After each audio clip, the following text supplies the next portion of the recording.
Okay, good evening, everyone. We're expecting a few more people to trickle in. I think the rain has slowed it down, and we do have about 6. But I'll get us started with reading the CCAC statement. Thank you for making it bigger for me, Troy. I can read it from there. So the Frederick County CCAC works in collaboration with students, families, FCPS staff, and the community to advise the Office of Special Education and the Board of Education. The committee will focus on open and honest communication, improving effectiveness and accountability, advocating for appropriate resources, and identifying individual issues that may often be systemic. The committee will work together to put children first. So welcome. Thank you for being here this evening. We will get started with public comment. We do have one person signed up for public comment. Good evening. Some of you know me. My name is Tara Capps. I have 5 children, 4 of which are currently, 4 at home. One's graduated from SPS, 2 are enrolled, and 2 are on their way. My current oldest child enrolled is with an IEP. He's in middle school and has autism and everything you can put along with it. So go with all your acronyms, and they're rocking and rolling somewhere in her house. And I just wanted to give some feedback to you guys. I've given feedback through Rachel that I'm sure she's passed along the chain of command about the special education audit. I've been very excited about it. I've taken part in several processes like this, audits at the state level when I worked for the University of Maryland, both in terms of looking at just evaluating programs and creating mission statements and values and all the things that go into when you do an audit of a program to take it to the next level. So I was very invested in the process. I got on like the kickoff thing and asked Linda questions about it. I'm really excited. I think it could be a great thing for Frederick County. And I was so excited to hear about focus groups and surveys and wrote all the dates down and then followed up with the audit company. Because this is all completely out of everyone in this room's span of control. Followed up with the audit company saying, hey, you guys said there were going to be these parent things, and it's like 7 days out from when the dates you gave us and haven't seen anything, what's going on? And several days later got the reply of, oh, we're not going to do this then, we're going to roll them out a little bit later. Okay, no problem. And then the later date came and went and was like, hey, what gives? And got an email saying, oh, they're coming out this week, it'll be next week. No worries, fabulousness. And I was like, awesome. I got that email as I went into an IEP pre-training last week given by the county. I got out of that IEP meeting at 2 o'clock. I logged on, an email dropped at 12:30 as that class started. And by 2 o'clock, all parent focus groups were filled because there were only 15 spots in each. And personally, I thought to myself, well, for the thousands of kids that are in special education, 30 parents doesn't seem like a representative focus group for an audit of how parents, families, and students are experiencing special education. I reached out to Rachel and kind of gave my feedback on how flabbergasted I was by that. And I found out that I'm not the only parent that had that exact same thing happen. Because at 12:30 on a work day, like I was lucky I was a stay-at-home mom, I saw it by 2. And I emailed the audit team, the same person I emailed before. Like I have a human I'm emailing, not just like an info thing. And I've gotten silence, absolutely no reply at all from them. And I know that you guys really can't do anything about this. I understand that this is an outside group. Like I said, I've done this before. But I just wanted to let you know in case you start to hear things bubble up from people, or if the audit group works with you, that you might want to suggest maybe some more involvement to represent. Because there's a lot of parents that, as you know, are active in their child's education and would want to give, good feedback for the county to look at its services and that type of thing. So I just wanted to share that. I also wanted to share that I did the survey.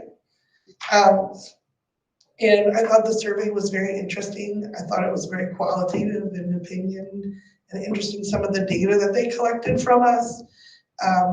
But I felt like the options of just agreeing and disagreeing really weren't sufficient on a lot of the questions. Because sometimes it's more of like, is something consistent or inconsistently happening when the special education realm or any kind of realm of service delivery? You can't just agree or disagree, and you don't want to say not applicable because it's very applicable. I actually gave that feedback at the end of the survey. So they're probably going to be like, this lady, I can't stand her. But I just wanted to share with all of you that I saw that happening, and I don't know what your experience has been with it, and I know they're going to specifically meet with you all.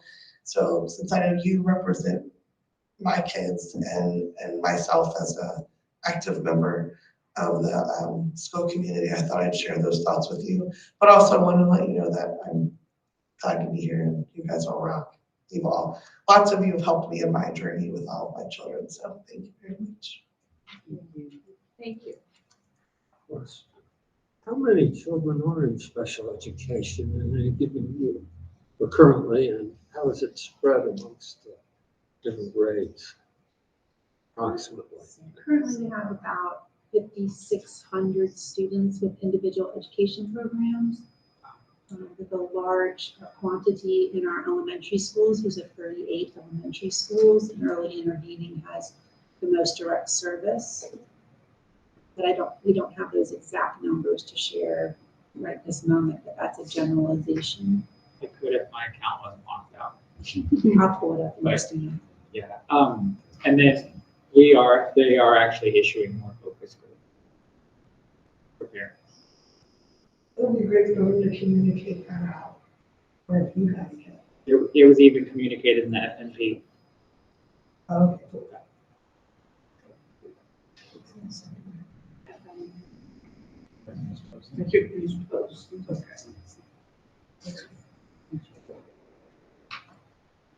It's the acronym world these days. If you don't know. I'm acronym down. That came as part of the retirement.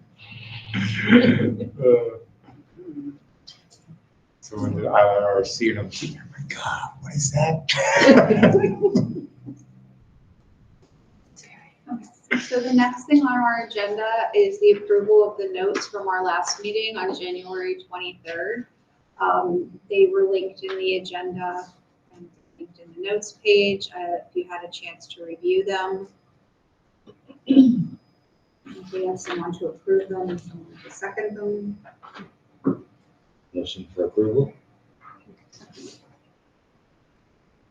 Does someone second it? Yeah, Okay, thank you. I'm sorry. Oh, Oh, yeah. Okay, we'll Can't do it postpone yet. that, sorry. We'll have to wait until the next meeting. Thank you for reminding me. Rachel Spicer sends her regrets. She's sick. Oh, no. I just couldn't do it.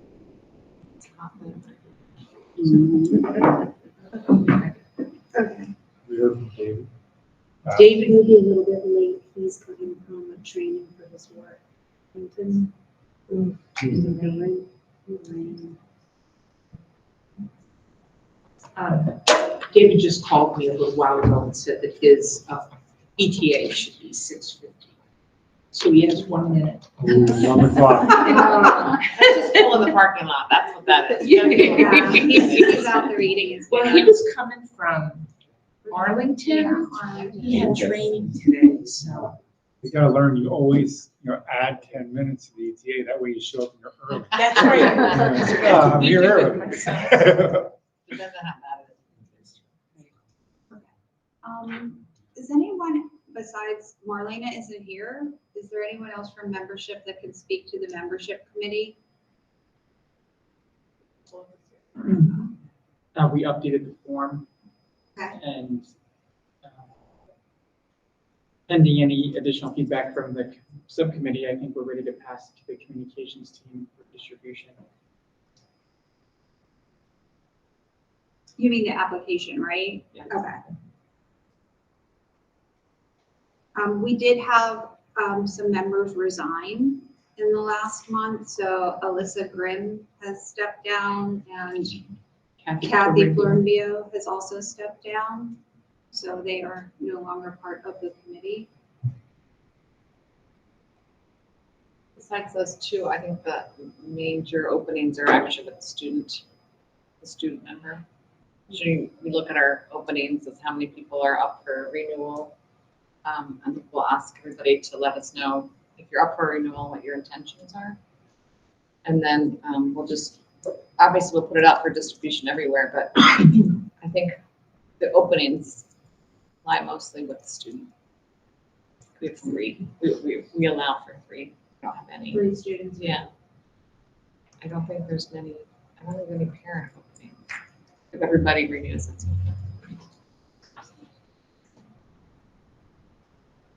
okay. It resigned.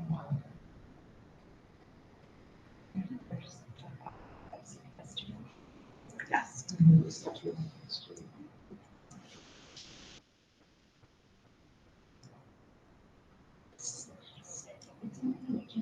Okay. Take care of that for me. Okay. Stressing about the attendance. So that's me. It's okay.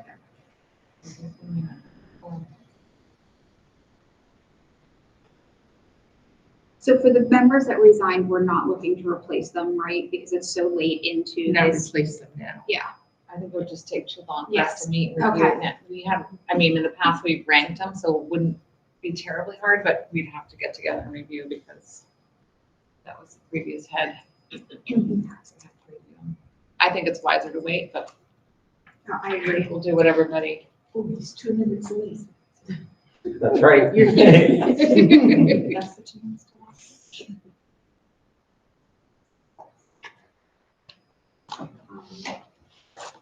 If there isn't, I'll move on to communication. Meg isn't here this evening. She's sick.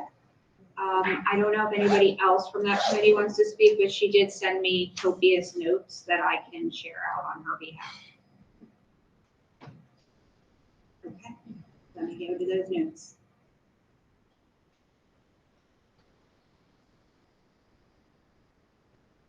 Is Kara okay? Is she coming back to the committee? She's supposed to be here this evening. She's another one coming from Virginia. You should have carpooled. If only I had known. Yes.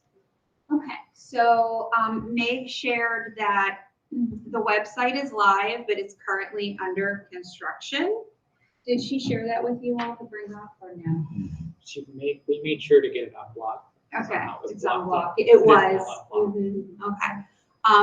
Working on the resource page currently, so if there are any resources that you personally know of that you think would be good to be included, you can email that link or that information to Meg. It can be anything from local, state, national, things like dentists or beauticians that help students with special needs attain those types of services. And then she also shared that they did make the resource fair flyer, and it appears that the date moved to April 22nd from 10 to 2. So there is a flyer that has been created, and she says that once everyone agrees to that date, which I guess were we supposed to vote on that? But we can't. That's the first time we're hearing. I it. thought it was already confirmed. That's the first time we're hearing of the change. It was the first time I saw it on the flyer earlier today. Who did our flyer? Hmm? Who did our flyer? Meg put it in this email, so I'm guessing the communications. The communications committee has not heard of any such thing. So I think it was the at resource at the fair. ad hoc meeting, Yeah. they were discussing it, not Yes. the communications, but the resource fair committee. But they weren't sure of the date at that point. Communications didn't create the flyer unless Meg Okay. did it herself, but we didn't discuss anything in regards to that. We were just told of the potential change.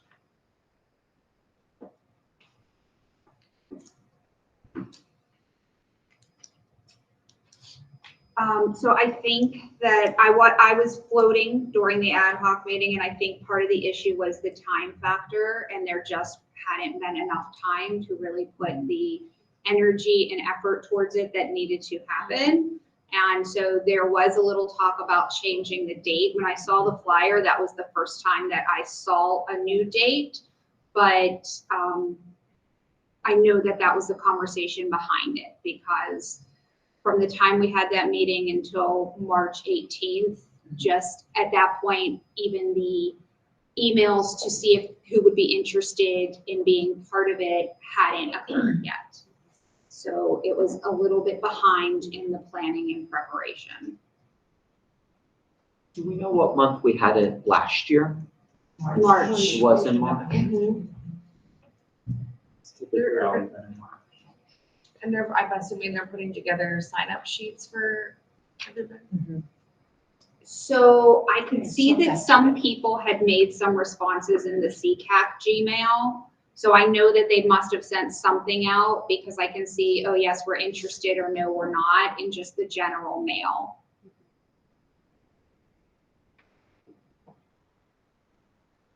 We could come back to it if Tara gets us here. Oh, okay. Were your ears burning? There was an email that came out on the 20th of February. And it says that the resource fair will be held on Saturday, April 22nd, from 10 to 2 at Rock Creek. It went to, I may not have sent this to the whole group yet. Yeah, okay. That was the question. I was gonna send the whole invite, the forward, so you can forward it to everybody too. Sorry, I'm like, did we skip me? So like. Sure, we'll be started. So we'll come back to you towards the end. Okay, so we can talk about that. And then, she also noted that once the online form for membership application is ready, that they will add that onto the website page. So you just need to forward that to her, and they're focusing on getting information out to school, PTAs, and to have signage in the rooms where IEP meetings happen, so parents are aware of our existence and the resource. With a little QR code on the Yes, poster, so they can yes. easily just access all their information. Okay, I'm just gonna cut and paste what she sent in the minutes. Okay. Okay, so then the next committee is, I can't even remember. I guess it's budget. Anything for the budget testing? So we submitted the amendment based on, the only change was the adjustment on the website price, which still leaves us ballpark of $1,000 for resources for the resource fair / presenters that has not been tagged after an amendment has already been done. So I'd like to put together another meeting in the sometime near future with the budget team to just brainstorm ideas so that this doesn't occur in future years, for other options for using the budget. I'd also like to know, did we discuss last time, is there like a guideline for what the budget's allowed to be used for? Is there like, can we get a or can I get a copy of that? Yeah, we had asked for it. It's in the, Sorry. It's in the share folder?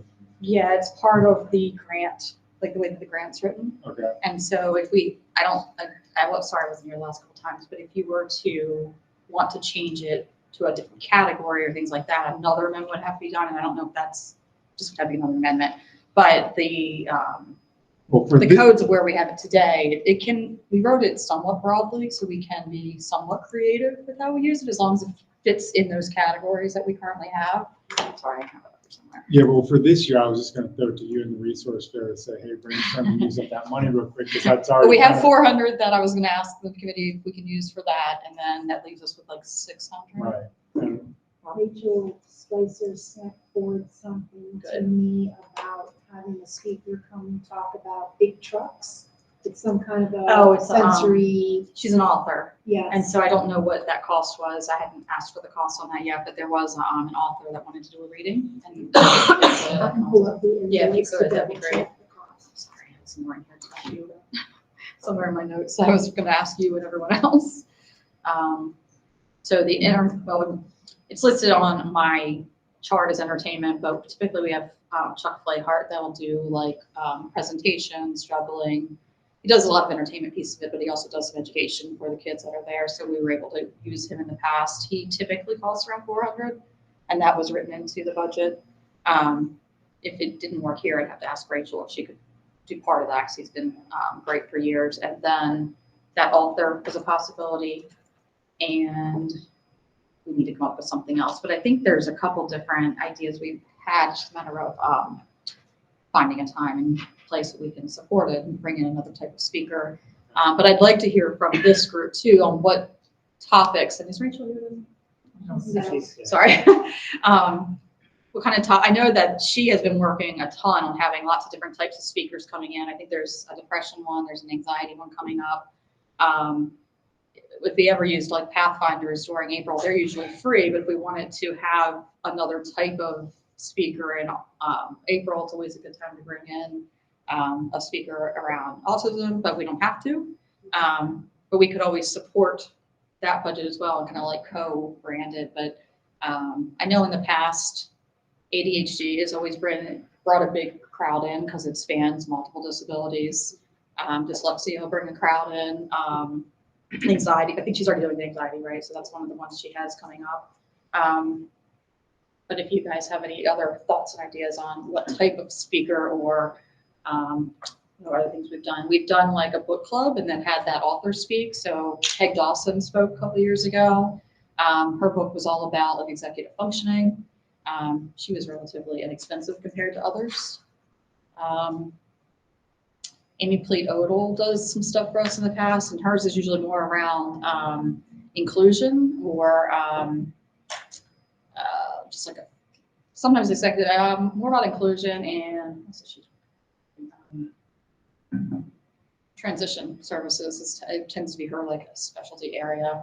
These are just people we have used that have proven to be interesting. And we can look for others too. I'm trying to think of people who we know would probably speak again if we wanted to bring them back. It's been a couple of years now, so it's always good to recycle. It sounds like we got a good set of things to fill those slots that's already in. I just wanted more of a breakdown of what it's allowed, not necessarily for this year. This year, we're already pigeonholed in what we're going to, in the sections. I just want more broad.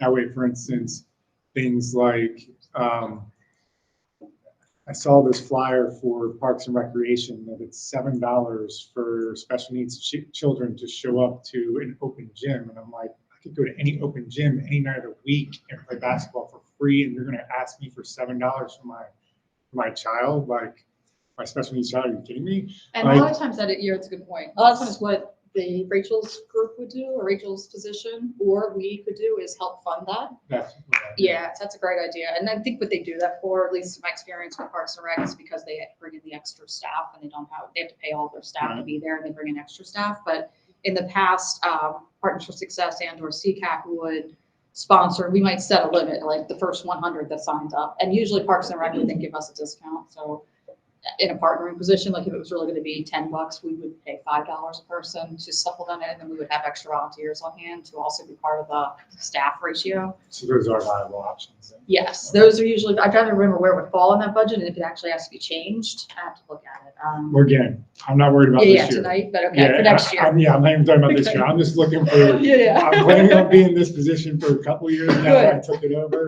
So I'm just trying to learn and find more ideas. I can pull it up. We can schedule some time too, if I can walk you through all of those pieces. And 1 second, Drew.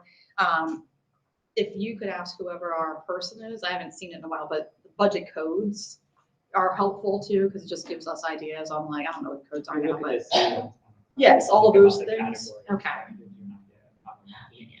So that's what I forwarded to you, Dustin, was attached. So that attachment, it tells you each section of program that the money's aligned to. Yeah, so this stuff, but yeah, you probably send him something that has more of a description of what falls under these. These are things that say like instruction and staff development, guidance services. Like a lot of this wouldn't apply to us. We wouldn't put it into our grant, but these are the categories that apply. We can go through it, and then whatever she sent you is probably helpful too. The only time you have to do an amendment is if you want to move money out of one category To into another category. If we can make it fit, and I think think this was the one you put in here right now. So we had $980 slotted for contracted professionals. And so that's everything from presenters, trainings, demonstrators. Is the way, well, as long as it's written the way that we kind of wrote it in the grant, which was for the purpose of family education on topics of interest in that facility. So like if we needed to pay for our location, if we wanted to host a family picnic, I don't know if Rachel's planning on doing that this year, but those are all things we could use this category for. And then the contracted services is more, I think it's around printing and materials and things like that. Custodian fees are usually around that. It could go over, and as long as we only go over by less than 10%, keep me honest here guys, less than 10% per this category, it can go over up to 10%.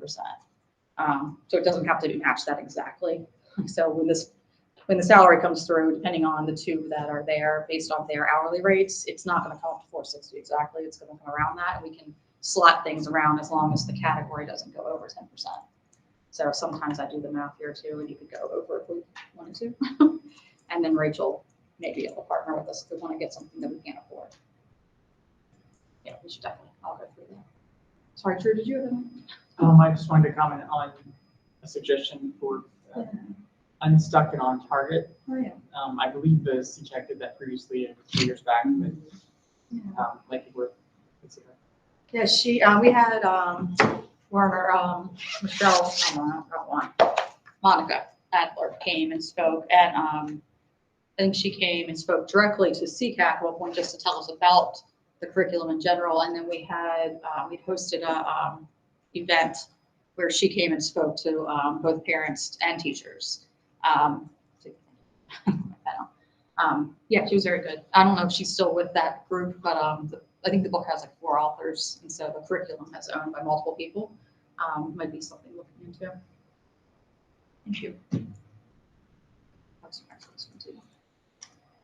Ask Rachel if they're doing anything like that this year. I know that, now that you mentioned it, like ever since COVID, the expressions classes stopped doing it too. They used to do Pump it up thing. Yeah, every year at Pine Cliff, they would have all the kids, and they haven't done that since. So yeah, I don't know if that's just post-COVID world or what. Isn't that over yet? Sorry. Okay. All right. That's all for me. I don't want to bite up a bunch more time. I'll chat with. Shoot. Go. Well, could I either make a proper technique here, make a motion to bring up the Microsoft Teams product line offers a grant to nonprofits to use their 365 platform. So my consideration for everyone is whether or not we could, my proposal would be we do a 30-day trial proof of concept to see what we think of Microsoft Teams and just apply for that grant for Microsoft. Well, I'm just curious, what would it do? Like, just explain. I know I'm somewhat familiar with it, but like, what would we use it for? Or how? So, I mean, how can I summarize it quickly? I know, sorry. Microsoft Teams offers video conferencing, knowledge management. Just generally, I mean, I'm familiar with it. I'm using it at work. I think some others here are using it. It's just a really productive way to share documents, have threaded conversations, have virtual meetings in a really intuitive way. I mean, it ultimately boils down to the interface and the experience, and the platform is compelling enough compared to what we've talked about at the ad hoc meeting with our current shared drives. So again, it's a no-cost proof of concept that I'm proposing. So I don't think there's any risk, quite honestly, to just trying it out, seeing what everybody thinks. Unfortunately, the only issue is you have to get it approved through our Department of Technology, and they may have it whitelisted and blocked for whatever reason. So like if you all were here, might not be able to access it because of our group, our DTI like vets a lot of things. Like at one point, even we can't even have Zoom accounts here, and even when we try to get on because the audit team is using Microsoft Teams, and we sometimes have issues. So that'll be the only thing for consideration. I'm betting you get approved. Yeah, well, I mean, and I hear your point, accessing it through the guest Wi-Fi network here would be the relevant consideration, if I'm understanding what you're saying. And I think, we could get, well, I mean, it's predominantly it's for sharing files when we're in a home environment and when we're doing virtual meetings. So there's still tremendous value even if we're accessing it from home, because that's where you're mostly virtual, of course. And referencing the files here, quite honestly, we could get a hotspot off of one of our phones to kind of temporarily get around the firewall issue. So I think the proof of concept is still has value. Was there, is it better than Google Drive? Or was there a decision sort of against Google Drive at the work session 2 weeks ago? There wasn't a decision against Google Drive. We spent time kind of organizing Google Drive and working with Google Drive. So that was kind of the intent of that. However, Drew and I have both had experience with Teams, and maybe I'm not as familiar with Google with all of its capabilities and such because I work so much with Teams inside of my office. The structure, the organization, the capabilities and compatibilities just have always worked better for us in our organization.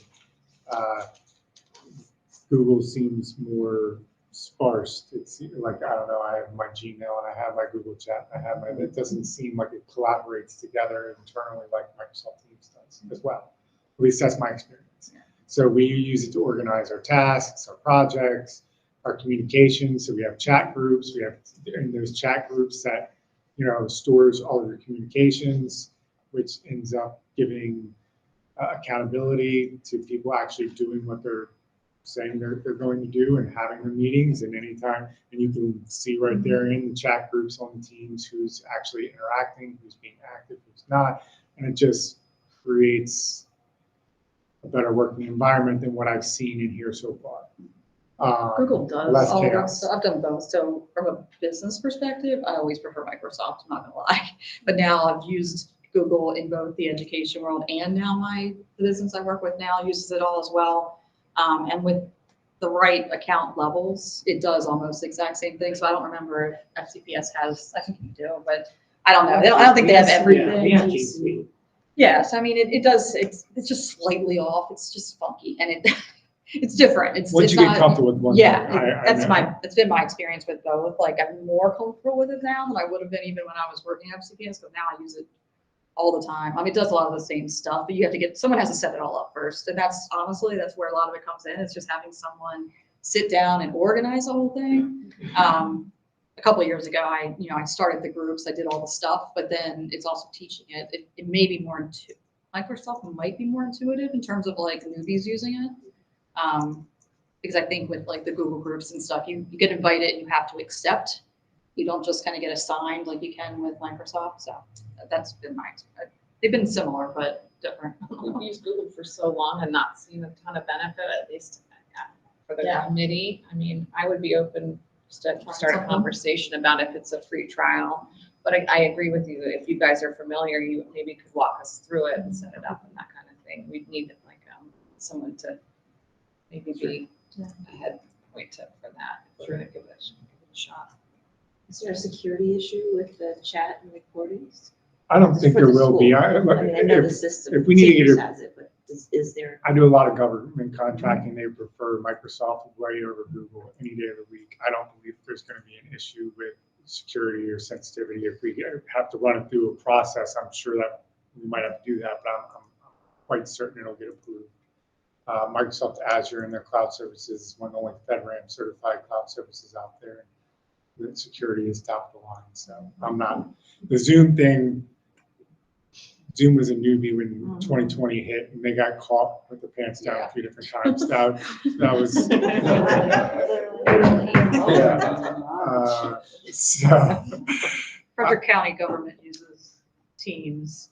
yeah. That was always a problem when between Rachel and Julie DeRoner is like they can't get in each other's stuff because one's on the government, one's on the school. So And we had Gmail way before it was a thing, right? Before we were using it. Oh, yeah. Or after the pandemic. So I don't think we ever had a problem. We were never asked to clear anything before. I know it's all become different now with. Two things to think about is as you share, there's a grant available, and I think we had spoken a few weeks ago about raising funds in alternative ways, because there's budget, $2,500 in the CCAP budget, but there's lots of big things the team wants to do. So I just can't really motion today because you only have 14 voting members, but I want you guys to think about that, because if you want to start dipping your toe in grant writing, there has to be grant oversight in submission and then reporting back on a grant. We might go to vote, that's what I'm saying. Did we have people resign? I'm sorry, I'm catching on. Two. So how many total members do we have now? I had a question on We don't have to replace them. the nature of being an NGO, because we are not. So is that possible to have a grant if we are not really, we are a committee? Well, the word grant, The school's a nonprofit. yeah, I mean, it's, education would qualify. I mean, I was using the term loosely just to share the idea, but it's not a grant, it's Microsoft's program for giving the software to eligible organizations. So it covers, I think, up to 300 licenses. It includes, it's their cloud 365 abbreviated package. So We can also do electronic voting. If we can't vote tonight, we can, if everyone votes, we can do electronic voting. If we wanted to make a decision before the next meeting. Throwing that out there.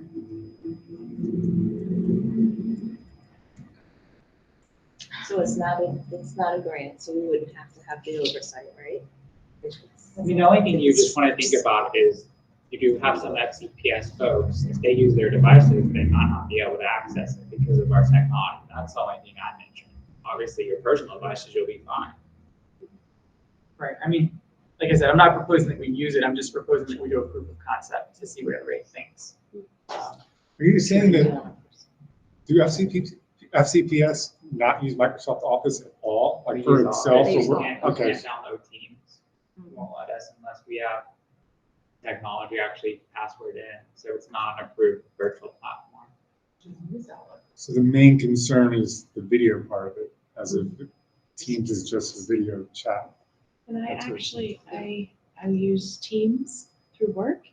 And when I have like IEP virtual meetings with FCPS, I have to actually use my personal email because Teams won't let me in to FCPS virtual meetings. So, Our DTI department is very lovely. But I love Teams other than that. I just have to switch over to my personal stuff for work related at FCPS. okay. 24 members now. So we have 24 members now, right? Sorry, I'm gonna apologize for catching up. We're trying to access all those. Yes, for them to gain. Can you just quickly tell But me if you're who at is resigned? 28, you're. Well, 28 is what we started at, Alicia, so we're down, we gotta be down to 24. Elizabeth was resigned. and Then we have a quorum. Kathy has resigned. Okay. And then Shauna and Shauna. Michelle had resigned, so that got us down to 24. But we replaced them. That's what I'm saying. Yeah. Okay, so we did replace The two. last two resignations we have not replaced. Okay, so that still would get us down to, 26. which means we have to have. You have to have 13. You have 13. So you can vote today.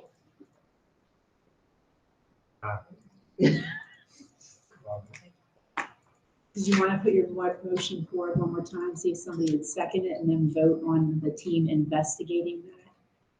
Sure. Motion to investigate Microsoft Teams. Second that.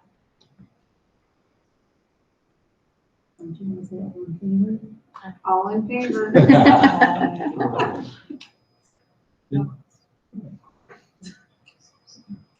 Now, one Delete somebody else?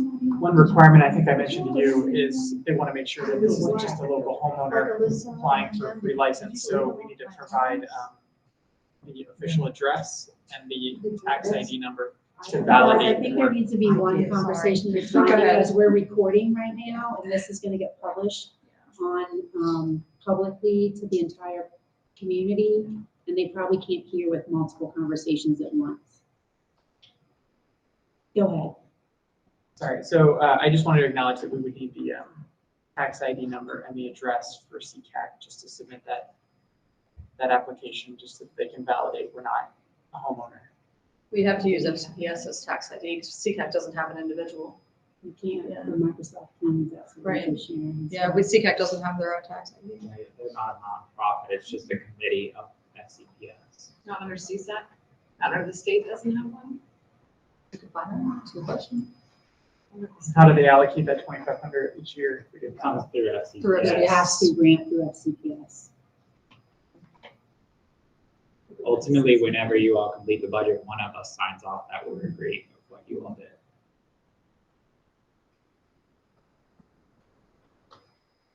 Okay. We can still investigate, I mean, that's. Yeah, we can that's still look. us, right? Since they're still looking to see if CSAC has one. Or just the state one. Or maybe contact Microsoft and see what they have a workaround. We'll try. And your question is, who's going to do this? Yes, Who is going to the stuff logistics. take the responsibility of doing this? Don't everybody jump up Take responsibility. at once. Laura, what, I'm I sorry. mean, who is going to lead this? Investigate. Where's the action items? Are you going to be the one to spearhead this and call Microsoft, go to CCAC, to get the Yes. tax money? That will be you? Well, I will take the initiative to pursue the motion that I put forward. Then if you need assistance, you will reach out to whomever if you need assistance. I'm in hoping that to get Bill endeavor. Gates on the phone. but I'd love to talk to Bill Gates, but- I will try and break through. Okay. And I'll join the club. Should we also do a deadline on that, you think? I'm happy Just to so that- report on our next meeting where I get through what we're doing with Microsoft. I would like that, yes, that would be great. I don't know if that was still under the budget subcommittee updates or whatnot, but for the record, after that, I'm done. It's kind of everywhere. Did you want to talk about the resource? Yeah, center? okay, yes, sorry, I have it up now. The subcommittee, or some members of the subcommittee, we did get together, so give me a second. Let me see. Did it go? The date is definitely April April 22nd. 22nd, and it's confirmed. It's confirmed, hold on, I'm gonna pull. Let's just go. Is that just availability, like, besides, I know we weren't Yes. ready, is it other, that comes down Yeah, to so, availability? and I was absent for some of the other decision-making meetings, but, I think that at the last meeting, there was discussion around it being like the 29th or the 22nd. The 29th was not available at Rock Creek. The 22nd is confirmed and available. And custodian staff is available, so that's all been confirmed by Rachel and the Rock Creek team. The Friends group, who were looking to partner with us for a possible walk on the same day, is getting back to us. They have, they're soliciting their memberships to see if they can do that new date, because I think that was a good partnership that we hope to be able to do with them. They're going to participate regardless, but they're determining if they can move their walk. And I think there's also another buddy type walk either coming up or not too far after, so they were just kind of debating if they were going to do two. But regardless, they'll still be involved in general. They just may or may not do the walk. So I should note that shortly, and I can send an email out as soon as I hear from him. I'm just going to go down my list of kind of tasks and let you guys know where we are, because this is as far as we've gotten. We did send out an invite, an email to all previous attendees, or I'm sorry, previous vendors, plus those who have shown interest sometime throughout the year that we've been tracking how many it is. So we sent out invites to over 95 vendors. And I'm going to forward you that email tonight, so that if you guys have others you'd like to share it with, by all means, they can click right on it and sign up immediately. I can also send you the list of vendors we've sent it to, so you don't duplicate or have to ask me, because I might not respond to you right away. So I'll send you those two things. But I will say, currently, we have, tell you how many we have signed up for the moment, but it's early. It just went out last week. So we have 15 vendors signed up, not including for tables, CCAP, Partners for Success, infants and toddlers. They're always definite. So that's actually, we're at 18. And we'll send out reminders too, but people, they are still trickling in. I'm still seeing like every other day, someone's responding and saying that they want to attend. So far, we gave the option of them, same as last year, attending in person, virtually, or both. And so far, no one has responded, only virtually. So they've all been saying they're excited to either be there in person, they're excited, or they're going to do both, like providing a video and attending in live. So we're at the 18. Last year, we had 19 vendors. In previous years, pre-COVID, we were averaging around 40. So we're hoping to kind of get back up to that. And we're going to continue following up with them in the next couple, weeks as well. And as I forward this to you all, by all means, forward to anyone. Caveat, just making sure that it does need to be related to special education. So when we say a free table for a vendor, this is not, I'll use myself, to sell nails or whatever. It has to be, it has to be related to special education. So if some of those types of organizations would like to donate something to us, by all means, we'll take their donations and maybe give them a shout out or a thank you. But in general, the vendor tables are specifically some sort of service related to disabilities, needs, childcare, mental health, whatever that might be. Question? Yeah, Child Finds interested. Oh, yeah. I had dinner with one of their teacher specialists and Okay. mentioned it, and they Good. wanted to know the new date. Yes, but, so they're when you interested get that, in- if I could ask you to just forward that on to them, they can sign up right on the link. Adaptive PE was interested, they've already signed up for a table. Some other groups that I might have missed. Cass is on there, obviously. I think the ombuds office will be on the Ombuds, table. yeah, she did it. She has not signed in yet, but she has the invite. So I sent that to her. Yeah, so let me send you guys a list of who we've invited, and then and I can give you the link to who has signed up. Just don't touch the response form, please, because I'm living and breathing by it. I'll have a heart attack. But other than that, yeah. So just to go down the list, so there's that. I'll send those to you guys. Friends, vendors. 1 second. We want to use $400 for the budget for Chuck Flayhart. Just want to make sure that is approved. Typically, we've done this. We've done it in the past. He's a staple. People expect him. It's my opinion on that. But I do want to make sure you guys all, if there's any, we don't need to vote on it, but if anyone is strongly opposed to it, let us know. I'd rather do it that way. Let me just see where else we are. Skipping, you know all that. Some of it's just logistical.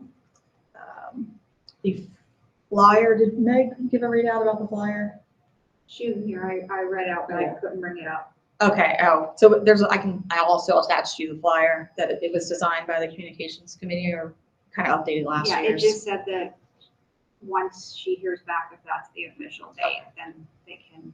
Yes. start. Okay. That's the official. I'll send you guys the flyer to all this when you want to keep talking. It's all going to be posted. I think it is posted actually to social media. I think I heard you reading into that. Workshops, the question came up about the author is Laurie Carmody. The book is Big Truck Playdate.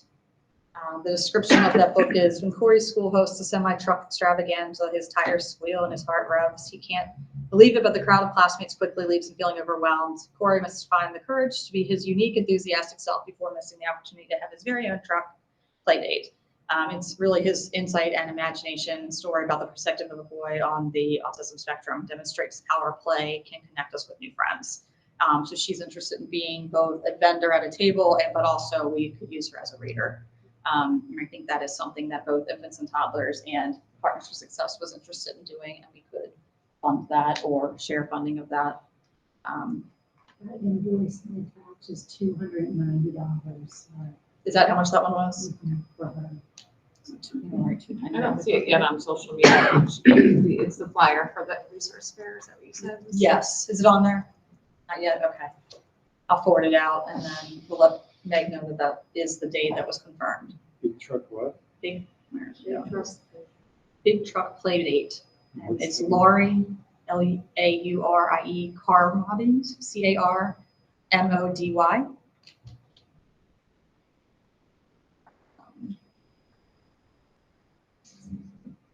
2 seconds. In the past, we have had either Spanish or ASL interpreters at certain fairs. We've not had any requests for them yet, but I also know that we have some CCAC memberships who are bilingual and also American Sign Language certified. So before we went through the path of requesting officially, I don't know if we had any volunteers available, but I don't know if everyone's here, but we can. We can talk to you about. I don't want to put you on the spot, but I can send that out if anyone would be interested. And that way we would just have people available, but we would need people available all day because it's from 10 to 2. Did I say that earlier? 10 to 2 on the 22nd. So we'd want to make sure we had someone available throughout the day if possible, but it's never been mandatory, but we thought it would be a nice addition to what we've done in the past. I'll send out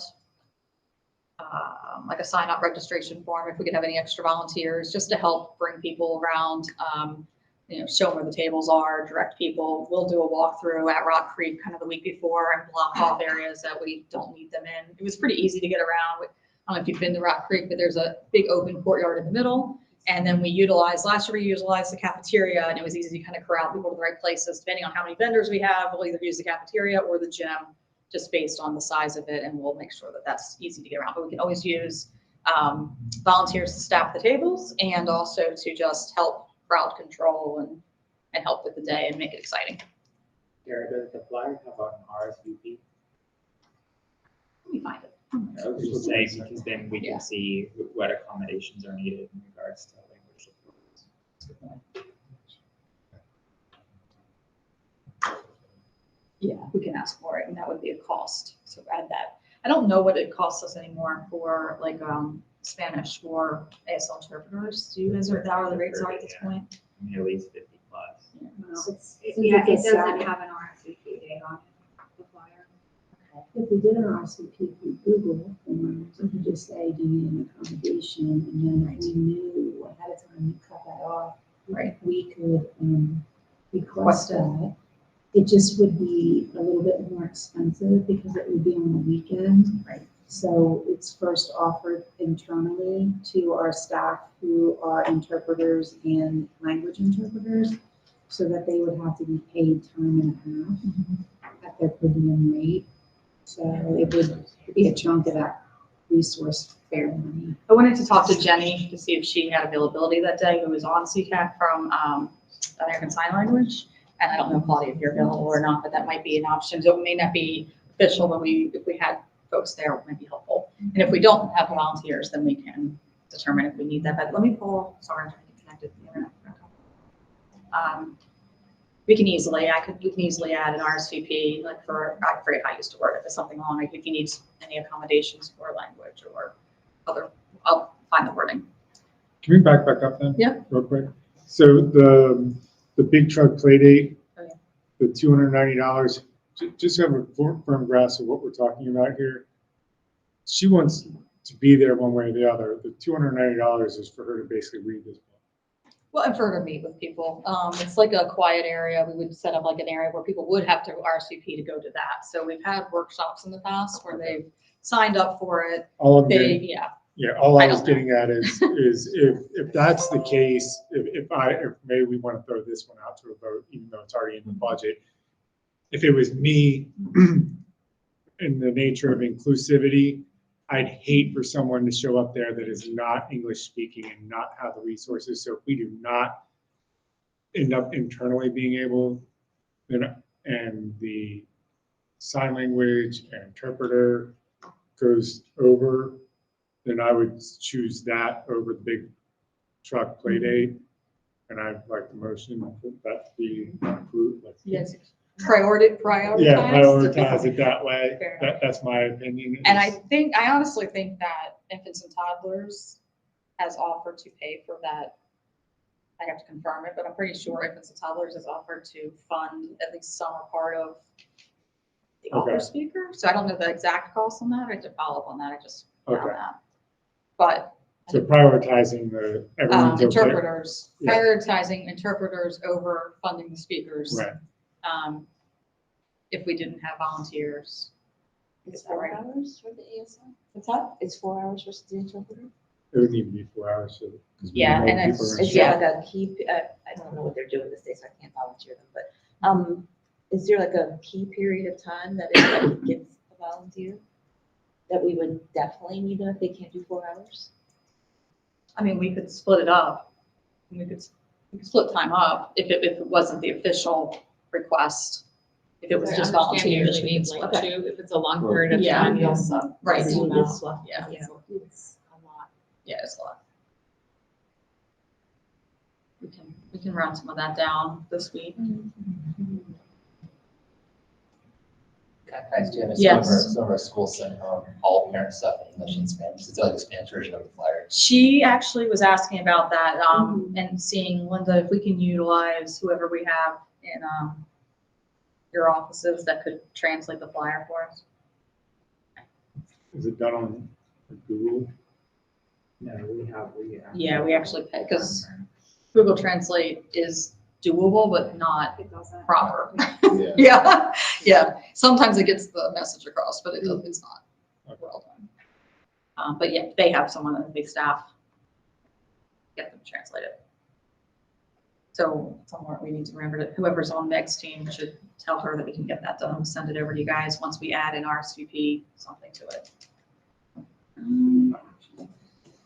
Yes, please. All right, I'm so out of this. And I think,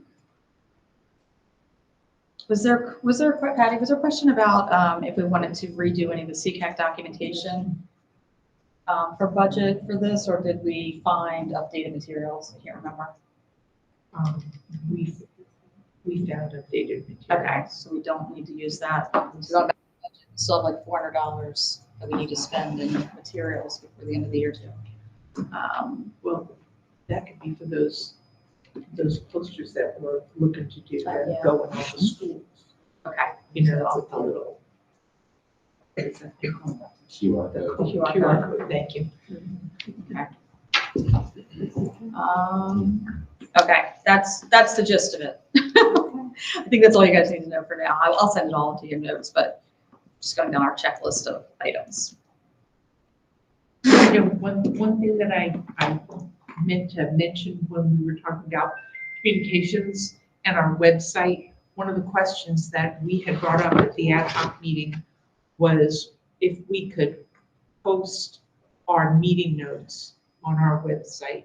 And Linda got back to me when I asked her, thank you very much.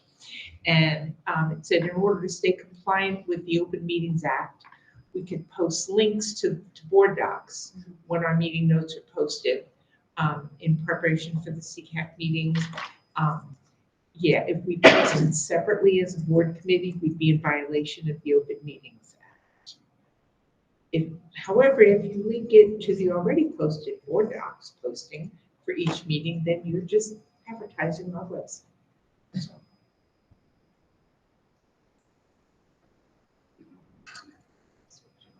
That's okay, I can send it over. You know, the same would be true, Patty, too, once like the recording gets posted to the committee page, you could link the recording also to the website. Okay.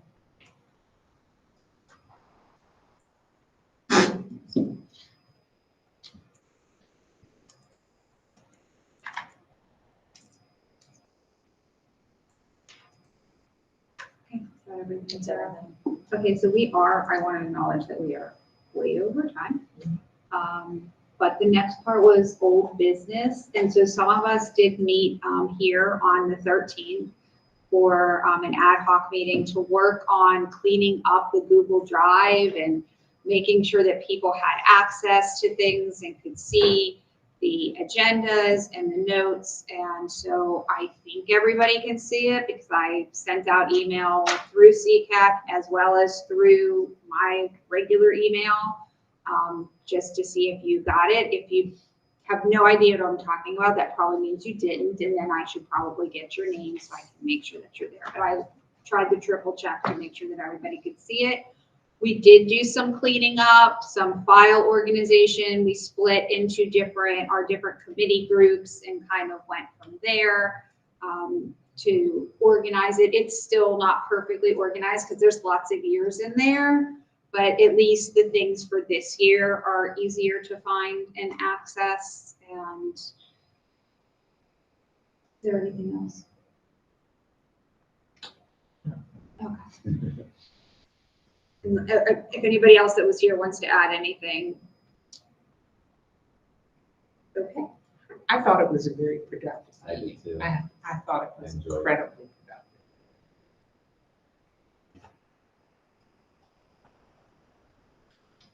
productive. Okay, the next thing is revisiting the transportation discussion that we were having. I think just wanting to check in. I have a question for you. So the regulation says an hour and 15 minutes, right, in one direction. So in order to get the regulation changed, what would be the process? We're obviously to, You have policy, right? Policy committee? Board of Ed. We have to go to the policy committee before it went to the board of ed? If it's a regulation, it's under the superintendent. I mean, if it's policy, it's our Board of Ed Policy Committee, but I think this is under a regulation. there would go under superintendent advisory. We'd have to work with facilities and Paul Lego's office to see if they have updated data to support that. I imagine that's probably something that will be included in the audit when they analyze our students' transportation needs. Let me see, what would the data be? So they're gonna look at commute times for our students that receive special transportation. And see if, what is the average and what concerns there may be.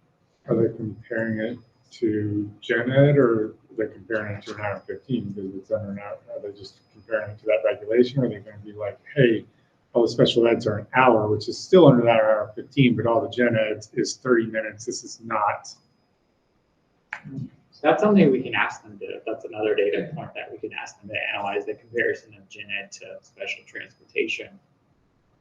Does it do it proximity wise also? Because I mean, an hour, if it's, the school is 45 miles away, an hour is not unusual. You know what I mean? Is it going to be in relationship to how far away this location is of these schools? We would just have to see clarification. When I've done an audit similar in the past, with actually the same company, different people, they did analyze our transportation and how it was off. So it was an analysis of, the distance and compared to gen ed students, et cetera. So we basically demonstrated that there were discrepancies. I wanted to ask or clarify, it's two possible issues. One is that we do have some students where I think it's over the published hour 15, so rectifying that, I think, as soon as possible, and then also looking at lowering the hour 15. But I guess I don't know, two separate issues, and I think in some ways the most immediate is trying to rectify those who are out of policy. I would also throw a third separate issue into that. So yes, I would agree with where you're going, but I would throw a third issue because, so for instance, Ashton, my son, if I was to put him on the bus in the morning, the time has typically been over the last 7 years, 6:45, or I apologize, 7:45 is when he would get on the bus, and he wouldn't, show up into school until 9 o'clock. That's that hour and 15 minutes, right? Well, on the way home, though, it's a separate issue because they have to go to the middle schools first. And a lot of times he sits there in that school from 3:22 until 4 o'clock before he gets on a bus. Then he's on a bus for an hour and 15 minutes and he doesn't get home until 5:15 to 5:20. So even if they do pull off the hour and 15 minutes because they didn't put him on the bus for 40 minutes, now he's lost 3.5 hours of his day to bus rides and transportation, which is not fair to a child that's already in school for 6.5 hours. He leaves before 8 o'clock and doesn't get home till almost 5:30 when it's past dinner time. So part of the other problem is that's a very typical situation is he's at the school after school for a solid half an hour before you get on a bus. Because the special ed middle school buses are backed up also. So it can't just be, we can't just solely look at the hour and 15 minutes on the bus. We have to look at total time, because that's all time since dismissal that he's losing regardless of whether he's on that bus or not. Would we need to do something formal to bring this to the special education audit? I mean, right, informally, folks can bring it up in the focus groups. Is there something we would need to do to bring this formally forward? We can request that it be included in the audit. I mean, the other thing is that transportation will just have to provide them the data but to your point, they're not clocking it in that way. They're clocking it in when the bus shows up to the school and when they drop off their very last student. And so that's something that we can tell them that some of the comments that you all, and then when there is the CCAC focus group, that's another item that if you all feel that that's a major item to bring to the table. If we're talking about, change within our regulation where we would have to, it's put in there, it's not even unfortunately put in as a requirement where we would probably have more power and teeth to make changes, is that how does it impact our students? What does it mean? And so that transportation, so what are we saying is a non-negotiable? Because even the way it was written right now, and it hasn't been revised since 2008, very old regulation. What are the options for parents if transportation can't meet those timelines? Jasper, do you? And that is, and in some instances, they'll reimburse parents at the federal mileage rate right now. I think there's power to indicate the potential. IDA talks about the potential harmful effects of a long bus ride on students with disabilities. Not to mention the age range of children, the younger the child is with disabilities. So I think those are all important components that when we come to the table, we share, yes, transportation needs to be a part of the audit. Secondarily, your input and survey and focus group is critically important. And then finally, we have to all come to the table to unpack those outcomes with facilities, transportation, and special education so that it can be presented at the Superintendent's Advisory Council for a recommended revision. And then it's been 15 years, so how many schools and new programs have been created since then that may allow them to reduce the distance over time? Yeah. And we are like the fastest growing district in the state, so we are increasing by 10% when everybody's staying small. And so we're at over 46,000 students. We're the largest geographical county in the state of Maryland. There's a certain number of buses, a certain number of drivers. So those are all things that will have to be taken into account. I mean, but it could also push that other route of how else you drop that time, which is by adding another school. Well, and that's the reality of, I would think, my perception is that what the result of the audit is going to say is there's not enough programs through enough of our schools, because that will be a part of the analysis of where are all the programs and what is the average commute time for a child that has to be in a program as compared to their gen ed peers, and there's going to show that there's an equity. You put in expressions in North Frederick and you solve so many people's problems because it's right smack in the middle, and it's a mile away from me. It's not about you, though, right? Are there specialized programs in every feeder pattern?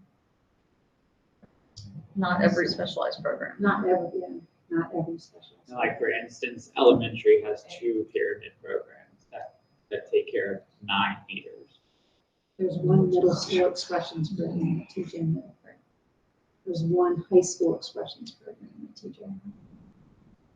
Now, to your point though, but to your point though, there's only, like, some of it will have to go to certain feeders. You only have 3 classes for expressions in the middle school, why would you open up a class where there's no students Right. at all? Well, I do know that when I first started working with Frederick County, if the need was in your school, the program is in your school. That's the one that talked about putting classrooms for students in the school. That's what I did. Talked about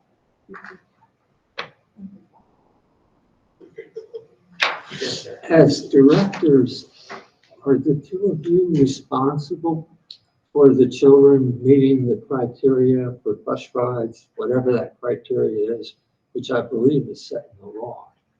But I'm just curious, who is responsible when the law isn't being met?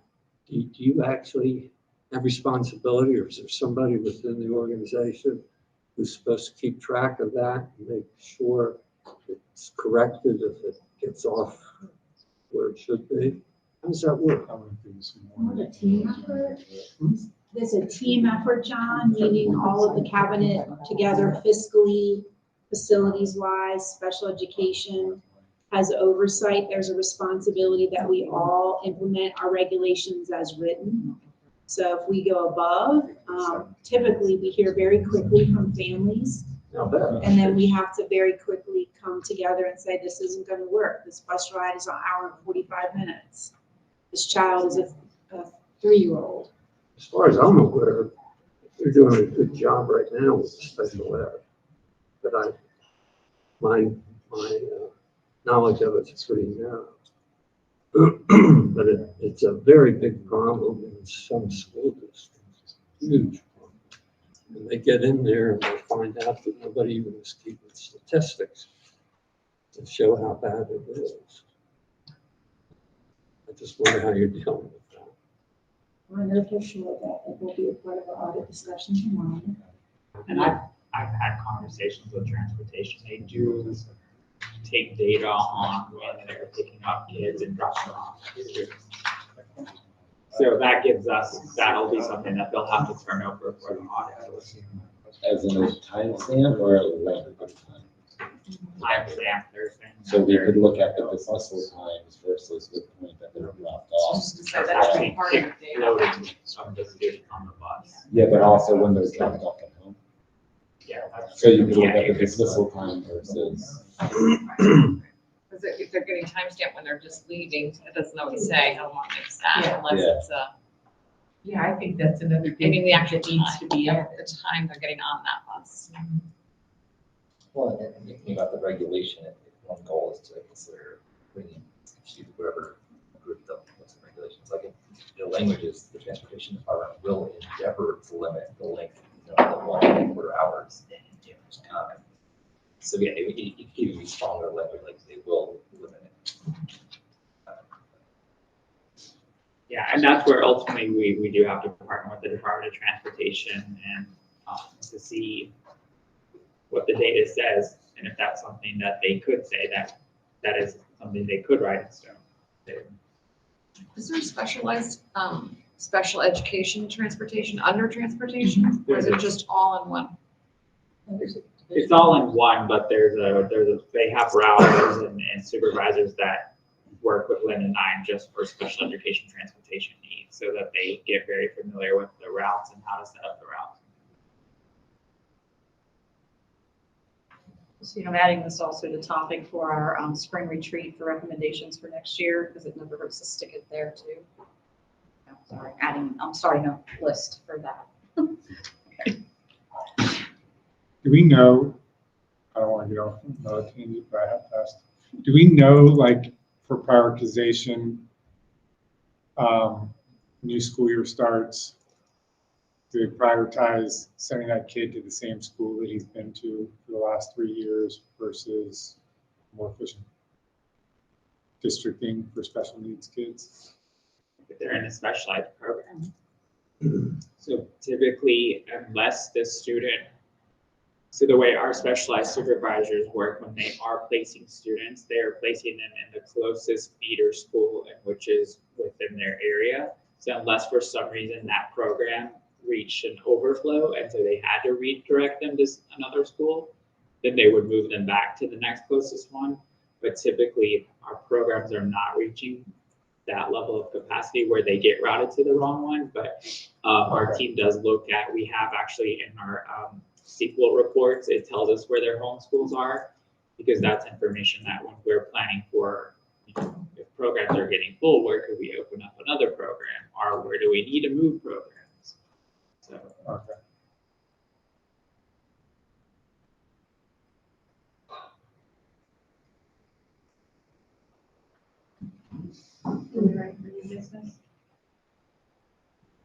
Okay, do we have any comments from parent members? There's been a lot of comments. It's just specifically now that we're at new business.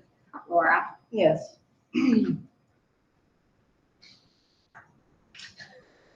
Yeah, on February 20th, 2023, the Hartford Courier published the article, New Connecticut Special Education System Riddled with Flaws Threatens Compliance and Services, teachers say. Context is that the Connecticut State Department of Education website states the following.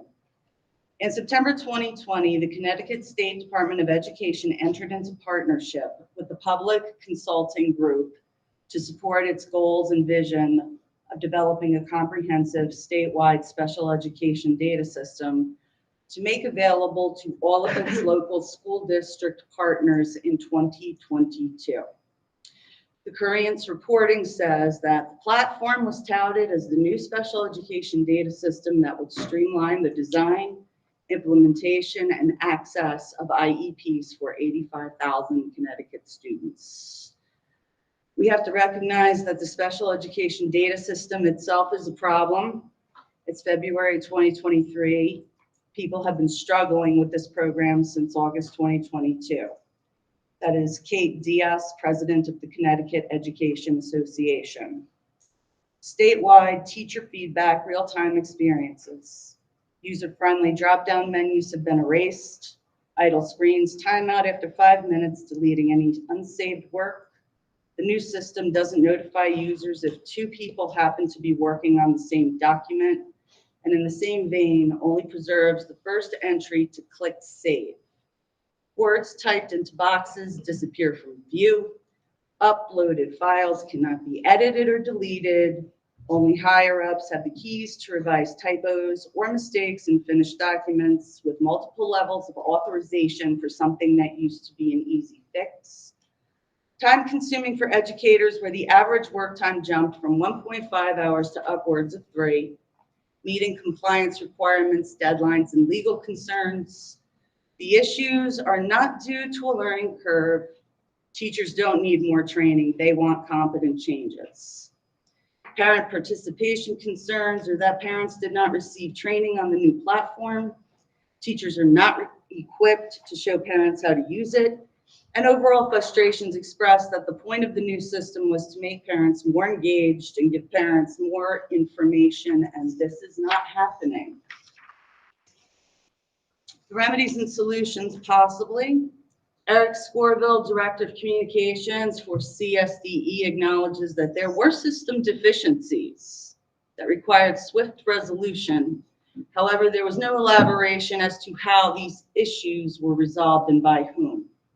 Scottsville added that potential future enhancements may be done through a listening tour for special education, as well as school districts applying for grants ranging from $10,000 to $50,000 to pay for teacher stipends and any related costs that are associated with PCG's system. The article leaves the reader to conclude then that CSDE extended its contract with PCG beyond the initial review process and continued working with PCG to the finalization process of implementing new recommendations, including in the final report, as well as the constructing and launch of the new special education data system. And this information I'm sharing with you all this evening is being provided for purposes of awareness, identifying the concerning topics here within, and FCPS's future considerations for planning and risk assessment and management should you continue forward with extending PCG's contract. Thank you.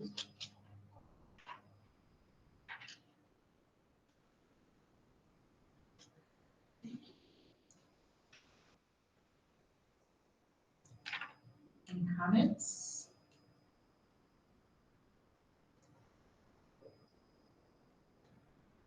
Let me, when you say PCG, you're referring to the company that's doing the focus groups.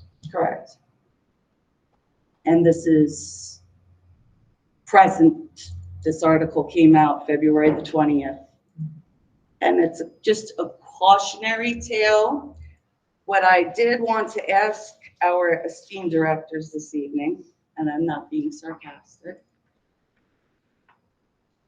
is did FCPS know about this up in Connecticut? Were you aware? The PCG. Part of the RFP process is they do have to share if there's any litigation. So we didn't receive any of that information at the time, but you also have to take into account that they are a multi-billion-dollar company that has the individuals that we're working with. Yeah. They don't have any correlation to the actual online platform. So I'm not accusing our project management team of anything. I'm saying overall that they are a huge company and they are part of the state process of Connecticut. So part of they're still affiliated within the company. So what I'm saying is have you read this article? I'm not saying PCG bad. I'm just wondering if you're aware. Do you have any awareness of that? I was We have awareness now. Thank you. I got more though. And I'm sure this will be a very simple answer, but would FCPS strongly consider following up with PCG's project management team regarding lessons learned and best practices according to the Korean's reporting for assurances and peace of mind that what happened with CSDE will not repeat within FCPS? So one of the things we talked about before was that we need a new IEP system. And we talked about what the response for proposal process is. So it's a very objective, not subjective process where a scope of work is put out for bid for an extended period of time where multiple companies can put bids forward for an IEP system. So what you just talked about, Laura, was an IEP. So the system for IEP development was purchased by Connecticut from Public Consulting Group. When we talked about the potential for a new IEP system that we are in desperate need of, we would follow our RFP process where we would put out for bid for an entire scope and sequence, and then it would be vetted through multiple levels of purchasing in our district.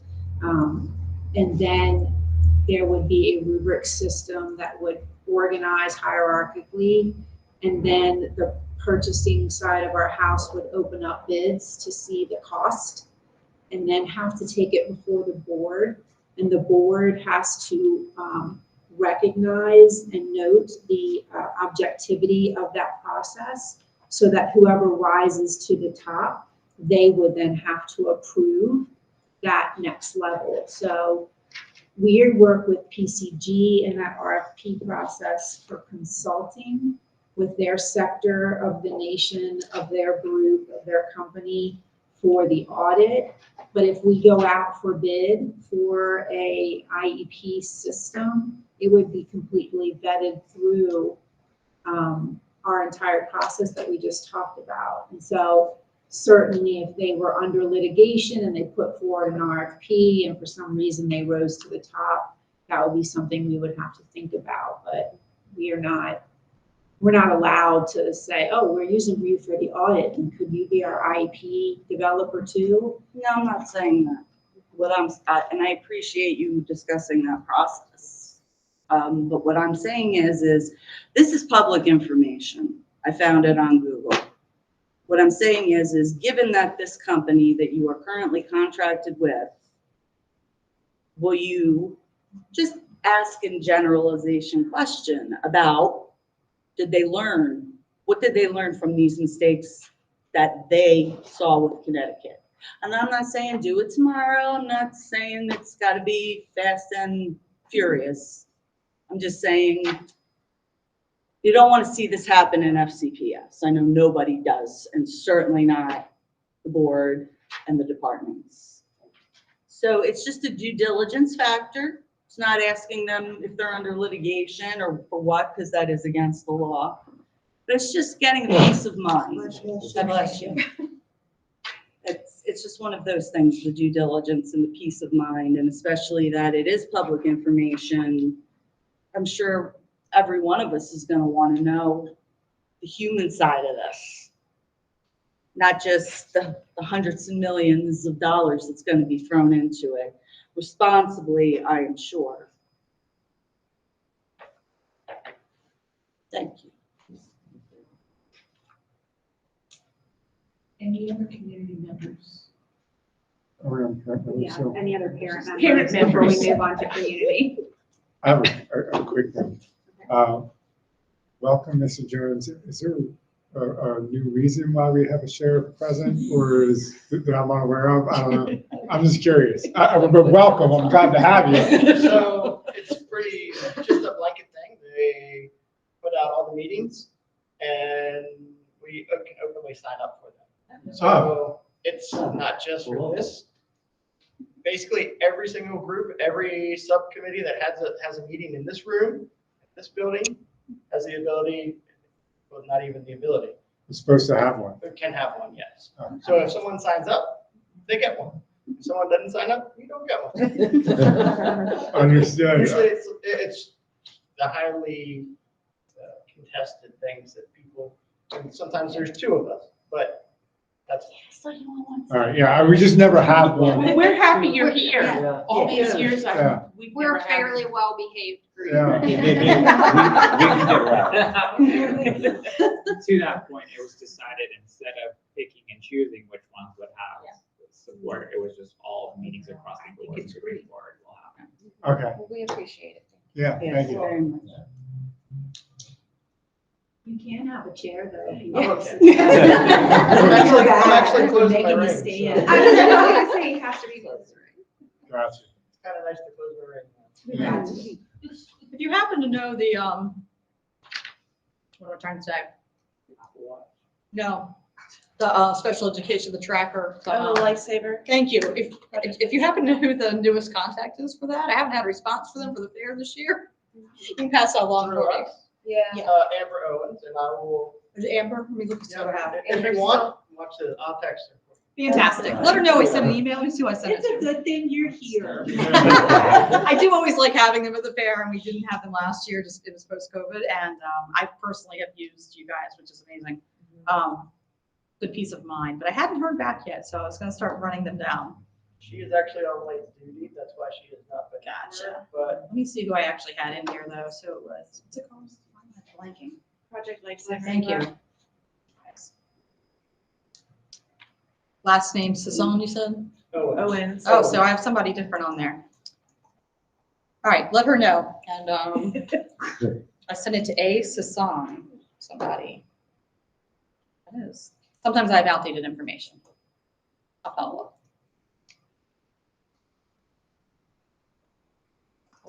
Community members? Actually, I do have a question. This is being a community member, being a teacher at a private school. We had an experience a couple of weeks ago where we had a teacher, special ed teacher, from the Middletown area come to our school to test a student, which was awesome. It was something that was, we had meetings and everything.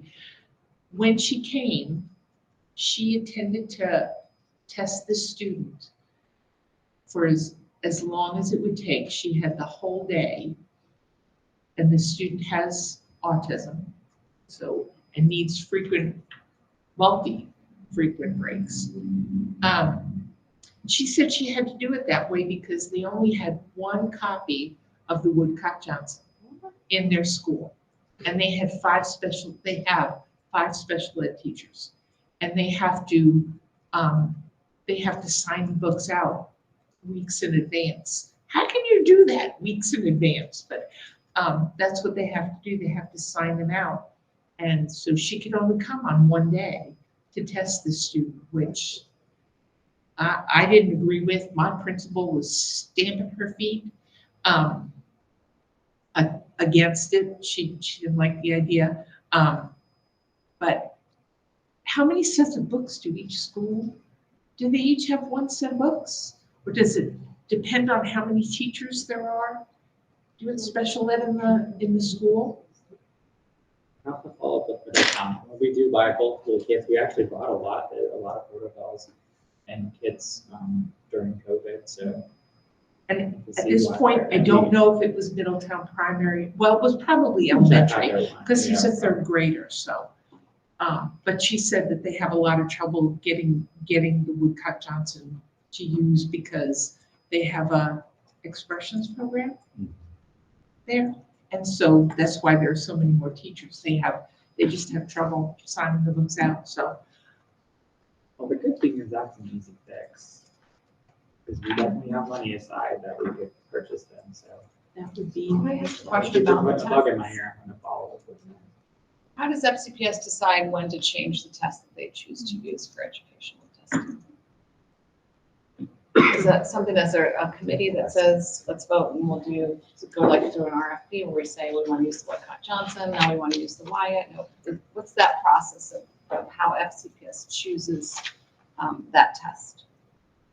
We have to work closely together with our civic services, where our psychological services lives. And then we also work with other districts in Maryland to see what the current usage is. I know that we were looking at the hopes of having psychoeducational assessments being completed by our school psychologists. Apparently, the State Department of Maryland, across all districts, is not encouraging psychoeducational completion. But we'd have to go through a full vetting process, compare against other districts.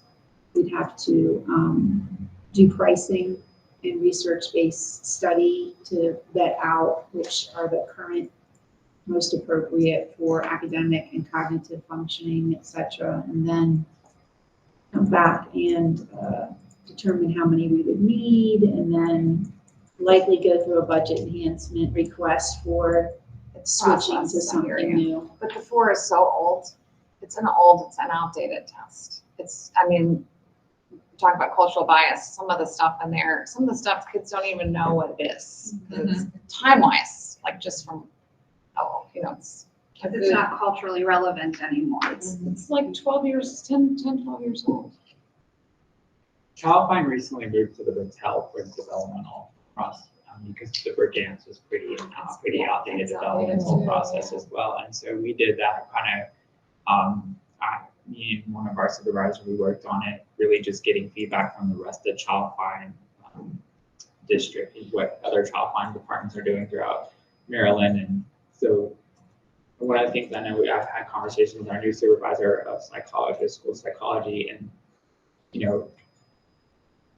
also it shouldn't be just one option. That's another thing we have to have consideration for, because we even talked about that in Childfind. Like, we need to think about different screeners, and have our staff trained on different screeners, so that when they hear from the parent, they say, well, I'm going to go with this screener, or then I'm going to go this route. Kind of like what some of our psychologists do when they're deciding to move forward with testing. If I go through all that, and then the Woodcock 5 will come out after you change. Right. That's how we get through the process. But options would be great too. And your kid, the age, what they need. Was there a language piece? Like Woodcock doesn't even have really a good expressive receptive language component to it. Should I piggyback on that just quickly? The IEP RFP that you're doing, will you look at other counties that may have success with an online system? I mean, I understand you have to from your process, have to put it out for an RFP, but do you intend to invite, hey, that's a really good county, they're having success, this is their vendor, let's send them the RFP and have them, promote the awareness of it? Is that similar to what you're saying for the testing? Do you, Child Finder, what have you, do you intend to do that for the IEP system? I imagine there's a lot of stuff across the state where we might learn some really good lessons. The state, believe it or not, 24 of the 26 counties or 23 that they actually use Maryland Online IEP because it's a cost savings effort. When you have to decide, do you want teachers or do you want to invest into a system? However, districts are having to invest in people to end up creating data reports out of that system because it is so old. And that's a conversation Lynn and I just recently had with Maryland Online IEP, MSDE. But to your point, through the RFP process, one, you get references from the people that are currently using the product. So that's a part of the scoring rubric process. But then also you can bring people in for interviews. And in a system like this, you would want a demonstration. You would want to see what is it that you're actually purchasing, so that you can understand all the bells and whistles that are available. And we'll also look at the tri-state area because the DMV, Delaware and Virginia, even West Virginia. Well, thank you. I mean, I think it can't be understated how important the selection of the most progressive IEP system could be for parents. It could transform the system. So to your point of a tri-state area, I mean, if there's a national collaborative effort, I'm sure we have California, for example, being the high-tech state that it is, it would be a fascinating, I don't know if it's a benchmark, but if there is a benchmark out there for a progressive state, it's just a phenomenal opportunity. It's pretty rare to be able to reconsider the IEP system. So I just think it should be, all possibilities for that RFP should really be invested in. So, thank you. I just want to add one more little thing, is one of the best benefits of the online IEP system was the fact that, what did you just say, 24 other counties were using it? It got to the point that it was transparent.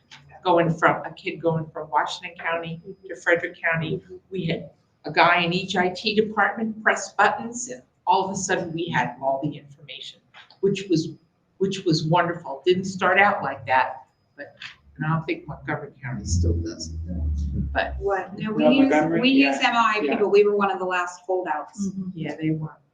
We were. And think about how many people moved from Montgomery County to Frederick County with their kids. Well, yes, because whenever we switch students back and forth.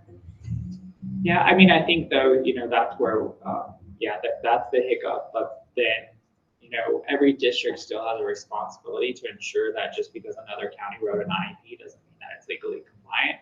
So it's an added benefit, really, when you actually have a different system, because you're bringing in that IEP and you're truly auditing that IEP to ensure that it meets the legal criteria of a legally defensible IEP, instead of just saying, oh yeah, we can just put it in our system. Without a doubt, but I mean, that's unfortunately when you can just copy and say it's already there. I mean, I appreciate the data But you migration. still have to have a meeting. I mean, if I hear you, data migration between counties, that's really compelling, but I don't think it should be prioritized over just the user experience. Focusing on what the parents and the educators are going to have, just practical usage, is my point. I know there might be a critical mass within the counties and the state to use one system, but that hopefully doesn't blindside us to some more progressive options that might be out there. He's over here Breaking breaking his pen. He's so angry about this conversation. I'm just kidding. He's not. FCPS staff members? Okay. All good. All good, okay. Rachel is not here, so I'll just add that to the notes. And then that takes us to Board of Education comments. David? I think three main updates. One, I do take the information seriously that you brought forward about the company doing the audit. But I also think the special education audit is a very unique opportunity for all of us to impact special education going forward. I'll be interested, Troy and Linda, to hear just a little bit more in your report on if you have updates on how the focus groups have gone, and just ensuring that everyone who should be speaking with this as part of these focus groups gets the opportunity. I think, yeah, I saw. Mr. Bass, will you be Speaking with them? with us as the representative, CCAC to the Board of Ed? I'm definitely speaking with the, as part of the focus groups, and it's just a question of whether I'm with CCAC or with the Board of Ed, but yeah, I definitely want to speak with them. Would it be a conflict of interest to do both, since you are a rep? I'm happy to make time to do both. I don't want to take away any time from other, right? Like I don't want to take talking time away from others who would only have one opportunity to speak with them. You could be there as an observer. I'm happy to. I mean, what can I say? I hope I it don't know will who- fit with the schedule, but Yeah, I I'd be don't know happy who to. blesses it, but I'm curious as to if you would be a part of it. Especially since we're a committee and you're our rep. It would make sense. They accessed the membership names and sent out the email to those of us. So I don't know if you received an invitation for Wednesday night. If not, then they did not include you in that. But why?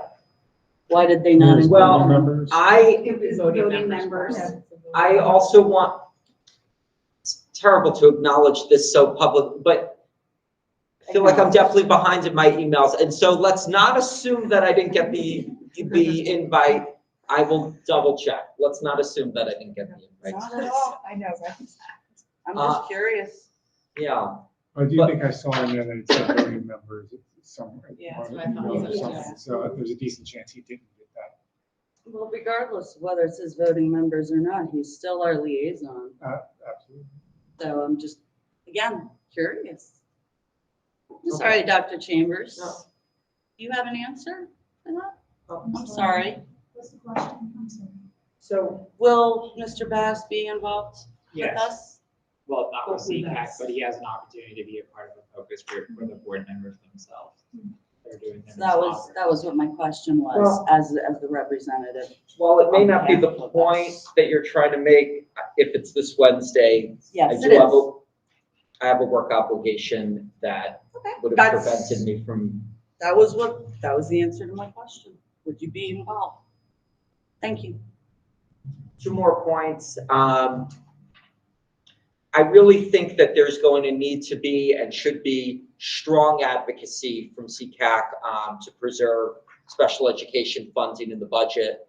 I spoke about this a little bit at the January 25th meeting. I don't think there's anything in the budget overall, outside of special education included, that is superfluous or over the top in any way. But we've also submitted a budget to the county that is over 80 million above maintenance of effort. I think there's going to need to be significant cuts, and I have deep, deep fears that there will be parts of special education that will end up being motioned. I really think I could have been more eloquent about this at the January 25th meeting, but I did speak to it. And there were a number of board members who did, commit to not cutting from special education, but we're going to have to cut somewhere. And so I think it's to say that I really hope many of you will be comfortable speaking in public comment as we go into the next part of the budget cycle. If previous years are, well, I don't know, if I'm remembering previous years correctly, I think the April meeting would be the most likely time that we would start talking about the budget again. And so I really, so I think that's April 19th. We have a meeting, and I really hope that we'll have lots and lots of speakers from CCAC to preserve our special education funding. Third one, I guess I sort of just want to put on your radar, and I don't know, if we had more time, I would, well, I mean, it could be a quick question, but Tuesday, March 21st is World Down Syndrome Day. I need to speak directly to this, but I present this, kindly, gently. But there's been times that, I don't know, I just am not sure that it's always been presented in the most respectful way. I mean, some of this may be World Down Syndrome outside of FCPS, but just some of the SOC stuff and other things just seem so shticky and not with the seriousness that I would want this presented with. So I guess it's just, I mean, it's 7:51. I don't necessarily want to get into a long discussion about it. If it's something that you agree with me on, just kind of let me know, and I don't know, we can just think about this. But it's just something I'm conscious of, that I think World Down Syndrome Day could be presented in a more serious light. Rock Your Socks is definitely their organizational thing. Yeah. That group has promoted that for I don't know how many years. But I mean, yeah, you're right. There's other facets of it that would be well received. I think that's my report for tonight. Thank you, guys. Thank you very much. Thank you for, outlining your bullets of 1, 2, 3. It makes it easy to take the notes. Okay. I could even email it to you, but thank you. Okay, so that leaves us to director's comments. So there are 8 minutes. For the end. So we'll just start briefly with our recommendations reporting. This time, our recommendation was related to the recommendation for a middle school and high school RISE program. And so we just wanted to share that within the budget that Mr. Bass just asked us to all support. It includes staff to stand up an FCPS social communication skills RISE-like program at the middle school level, inclusive of a teacher, support staff, and board certified behavior analyst. And the RISE program is a social communication skills program that will support specially designed instruction and evidence-based practices in social communication, social pragmatics, self-regulation and executive functioning, and other replacement behavior skills, as well as for students. It is a diploma-bound program, so the content at their age level. We will report next about transition services in March.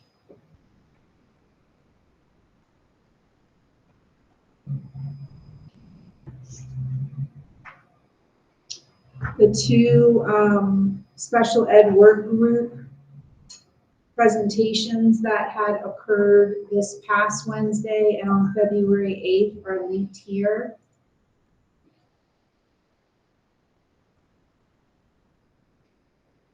I'll come back to them. I wanted to share that everything related to our special education audit lives on our website. You can see here that the parent survey is open in English and Spanish, and a school-based staff survey. Coming released out tomorrow are 2 more parent focus groups and community focus groups. And of course, it always outlines the project timeline. And of course, if you weren't able to participate in the stakeholder feedback, it is on this site as well. Just an update with regard to the audit itself. Classroom visits occurred at 19 schools. The focus groups are occurring between February and mid-March.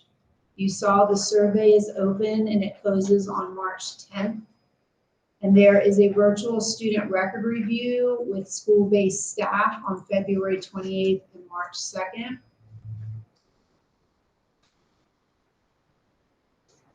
Yeah, once all is said and done, they will have touched about 600 folks regarding the focus groups.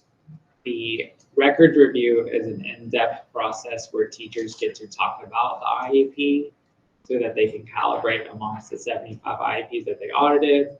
And then the teams so it gives them an idea of how in this district are we creating IEPs, how do we derive a decision, and that calibration process between teachers that actually sit at the table and write these IEPs every day. One thing we wanted to make sure we shared with you is the State Department Parent Involvement Survey was released. You have either A, received a hard copy mailed to your home, or B, could click on this survey link. It's a 5-minute survey. Parents' voice matters for students with disabilities who are in preschool as well as school-age students. And so please, we ask that you share this with any families that you know of children that have disabilities. The way that the district is rated, if you will, is not only a response rate improvement, but a positive response rate improvement. And so please encourage any families to complete this. And then finally, just open up the presentations from the board. The first presentation here happened on February 8th, and Mr. Blazek, our supervisor behavior analyst, presented about what his role is as a supervisor of behavior analysts. He also outlined staff we've trained in our Regulation 444 and FBA and BIP process by numbers. We are still seeking to fill 2 vacancies, one at an elementary pyramid and one at a high school pyramid. We have some interviews scheduled coming up. We hired 2 project managers to help facilitate and reach out to the 395 families of students who were impacted by the DOJ settlement agreement. And they are making very good progress on responding and communicating with all families to initiate all services owed. And then just last week, we had an update about staffing and child find. So we are very well staffed right now. However, our teaching vacancies do include some conditional teachers, some contracted teachers, and some long-term substitutes. Fully staffed at speech language, almost fully staffed in our instructional assistant vacancies. Noted already the need to fill 2 board-certified behavior analysts and an IP facilitator. And then we shared about the role of Child Find in the pre-K office that's over at Lincoln A, and their oversight of the district Child Find services. Our expansion of pre-K next year to increase the numbers of classrooms and full day pre-K for our 4-year-olds. And then of course, our IP survey. Can I ask you a question about the survey? Yes, ma'am. Is that only for students attending Frederick County Public Schools who have IEPs? Any student who resides in the district who has special education services, so it does not include ISP. It doesn't, okay. Even if they are getting services? So They get a different survey. if they have an IEP or an IFSP, a family service plan for the Right. littlest ones, Right. yes, this is the survey to take. But if you have an ISP and you're getting speech services? Because that's a parentally placed. Okay, okay. It's not the same.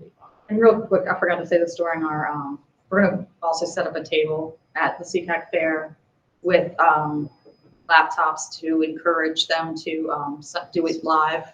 We're gonna hold a raffle or something where someone's gonna donate $25 gift card or something. It has to be one of us or whatever. We're gonna encourage people to do these live at the table. They can either do it on their phone with the QR, or they can sit down and do it on the thing. So Thank you so much. it's on our quick. it's on our 5 checklist. minute To just survey. cover it. Yeah, it's really fast. This is usually linked on the agenda, and it wasn't. Is there a link for your report, for your? It is on the Board of Ed, so we'll get it linked. What is it linked? What is it? that you Usually when we said? get the agenda, the director's comments are linked. so we I can- apologize. we can pull up. They've been I didn't know if covering that for was. me. Yeah, they've been no worries. covering for me and I usually do that, so I'll send it back out. Sorry about that. It's You on, did it's on the make Board sure of that Ed all the page links though. are linked this time, Laura. Thank you, I know. I was gonna say, it should be on the Board of Ed. We're page, though. listening. I got it. I know, I appreciate it. So,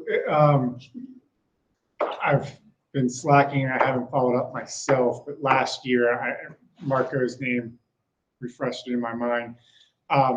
Last year, Marco promised me and the Board of Education agreed that they would make sure that a pilot was put into the budget for this year for cameras in classrooms, regardless of whether the law passed or not. And I'm just curious, because I have not been there to poke him. Go in. And I mean, I would acknowledge I didn't make a motion for it didn't go in. It didn't go in at all, this budget, not even to be cut, is that what you're saying? Or that it just didn't There's happen? no- The superintendent's budget. There's nothing in the budget that we put forward to the county for cameras in classrooms. Okay. I'm gonna send out, I mean, the budget's on the main page of SPS, but I'm going through and highlighting all the special education sections. You guys can do it yourself, but I'm doing it for my own reasons. I need to call. But I wanna more. send it, I mean, it's too late now, obviously, but I I mean, mean, yes and no. it was on video. It was at a board meeting. Which They- is recorded, we can find that. Yeah, It's not, I mean, it would be difficult. It's not necessarily I mean, motions can be made to add things. okay. We will mostly need to cut just based on dollars, but it is not too late to make a motion to add things. I mean, you were there, right? I mean, people saw that, heard him promise that he would make that. I don't remember that, but I would be interested if you, I would like to see or review it and I support the concept. I was disappointed the legislation didn't pass in Annapolis. Yeah, I don't know. Do you want to follow up with, Yeah, I will. Because I even have his email promising it directly to me. So, I mean, I'm sure stuff happens when you transition, you have a new superintendent take over, so his words only mattered so much, but still should have been thought to be put in if he promised it. And the board voted on it. The board agreed. I'm certain of it, so I'll follow up. I'll pull all that information together. On a different note, John, I have numbers for you. The number of students with IEPs is 5,563. 2,712 are at elementary school. 1,227 at middle school. 1,624 at high school. Just in terms of the original question you asked. Well, that was very kind of you. I didn't get the last number for. 1,624 at high school. Just curious. Don't do it again, Mr. You so you can type it in. Sure. Well, we had a guest. I thought she would have been interested in the number. The lady that spoke. Oh, yeah, they're still here. It was 5,600. I heard it. Thank you. You're welcome. I kind of figured it was up around there. And that's as of now. I mean, that changes because kids move in, kids move out. In general. Thank you. That's just IEPs, not disability related. Just students with individual education programs, yes. We've got to stop talking over each other. I delete what you write when I speak over you. Are we at the end of our agenda, or do we have to extend for any reason? I just needed to go over the action items and then we're done. Oh, Okay. You okay for staying for 5 minutes? well, we should take a vote. Just read it. Okay, Drew's gonna spearhead the investigation into using Microsoft Teams. Kara's gonna see if infants and toddlers were going to pay for the big truck play date. Kara's gonna send a link to members to forward to any possible vendors for the resource fair. We're gonna send the resource flyer to Linda and Troy for translation. March 1st, this Wednesday, is the focus group meeting for CCAC. So if you're able to attend, you should have gotten that invitation now you're cutting out what I wrote, to attend that meeting. Kara's going to send out a sign up for us to support at the resource fair for the April 22nd. And then Dustin's going to follow up on cameras. And Patty's going to stop typing over me. I'm going to stop typing over her. Okay. Motion to adjourn. Second. All in favor? All in favor? Aye. Thank you very much.